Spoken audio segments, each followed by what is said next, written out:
नमस्कार दोस्तों, स्वागत आप सभी का हमारे YouTube चैनल अलीबाबा में। तो इंटरनल एनर्जी के बारे में देखेंगे दोस्तों। इंटरनल एनर्जी एक्चुअल में क्या होती है।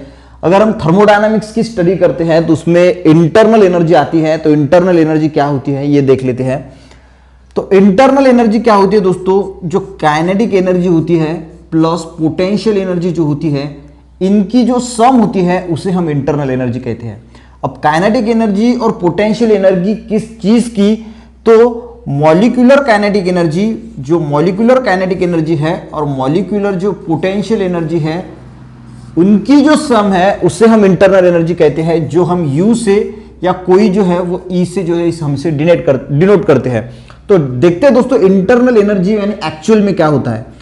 तो मान के चलते दोस्तों, अगर कोई मॉलिक्यूल है या कोई सब्सटेंस है, उनके जो मॉलिक्यूल्स है, उन मॉलिक्यूल्स में जो काइनेटिक एनर्जी और पोटेंशियल एनर्जी होती है, उन्हें हम इंटरनल एनर्जी जो है वो कहते हैं। अब अगर हम बात करें दोस्तों काइनेटिक एनर्जी की, ठीक है, अगर हम बात करें दोस्तों काइनेटिक एनर्जी, तो मॉलिक्यूल में जो काइनेटिक एनर्जी होती है, ये तीन प्रकार की काइनेटिक एनर्जी है जो है वो होती है। तो सबसे पहली जो होती है वो होती है ट्रांसलेशनल एनर्जी, ट्रांसलेशनल मोशन।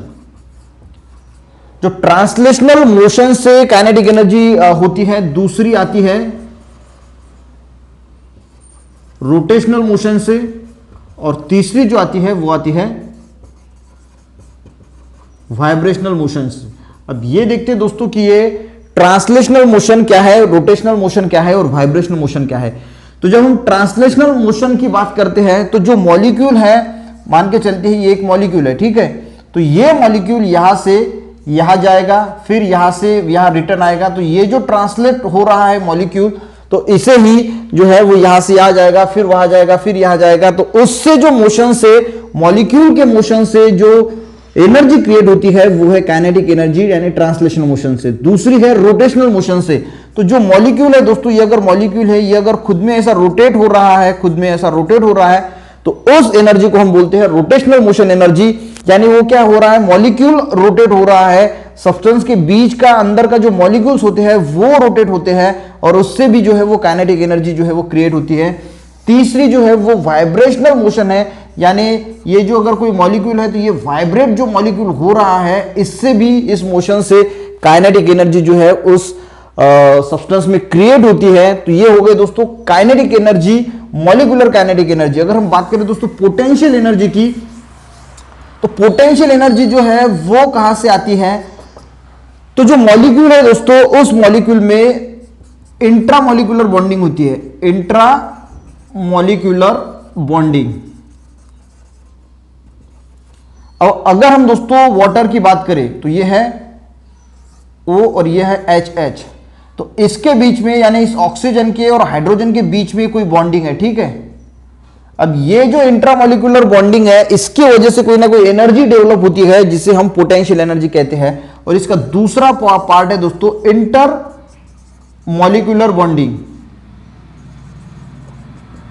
अब इंटरमॉलिक्यूलर बॉन्डिंग यानी क्या होता है, जैसे हमने देखा कि ये जो वाटर का मॉलिक्यूल है, इसके बीच में ऑक्सीजन और हाइड्रोजन के बीच में, यानी इंट्रामॉलिक्यूलर बॉन्डिंग में देखा था कि इसके बीच में जो बॉन्डिंग है। और इंटरमॉलिक्यूल में क्या होता है, अगर ये H2 का एक मॉलिक्यूल है तो दूसरे H2 के मॉलिक्यूल के साथ इसकी जो बॉन्डिंग होती है उसे हम इंटरमॉलिक्यूलर बॉन्डिंग कहते हैं, जिससे पोटेंशियल एनर्जी जो है वो क्रिएट होती है।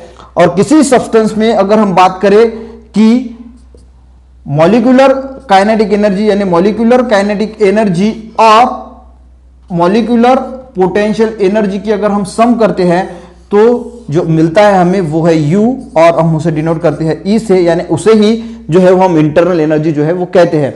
अब ये वर्क डन या हीट से रिलेटेड होती है, यानी इंटरनल एनर्जी जो है वो हीट अगर हम किसी सिस्टम को देते हैं तो उसकी जो सब्सटेंस की जो इंटरनल एनर्जी है वो बढ़ जाती है। अगर मान के चलते कि एग्जांपल के तौर पे मैं आपको एक बात बताता हूं कि अगर सर्दियों का मौसम है और हमें ठंड लग रही है, तो अगर हम धूप में अगर जाते हैं तो हमें जो है वो थोड़ा सा फ्रेश लगता है, तो हमारी जो इंटरनल एनर्जी है वो इंटरनल एनर्जी जो है वो बढ़ जाती है। तो क्यों बढ़ी, क्योंकि हमने जो है वो धूप में अगर हम खड़े होते हैं तो हम हीट जो है वो एब्जॉर्ब करते हैं और हमारी इंटरनल एनर्जी बढ़ती है। उसी प्रकार दोस्तों अगर हीट अगर हम किसी सब्सटेंस को देते हैं तो उसकी इंटरनल एनर्जी जो है वो काइनेटिक एनर्जी और पोटेंशियल एनर्जी पे इफेक्ट होती है, और इसकी वजह से इंटरनल एनर्जी जो है वो बढ़ती है। तो ये छोटा सा कंसेप्ट है दोस्तों, इंटरनल एनर्जी का थर्मोडायनामिक्स में यूज होता है।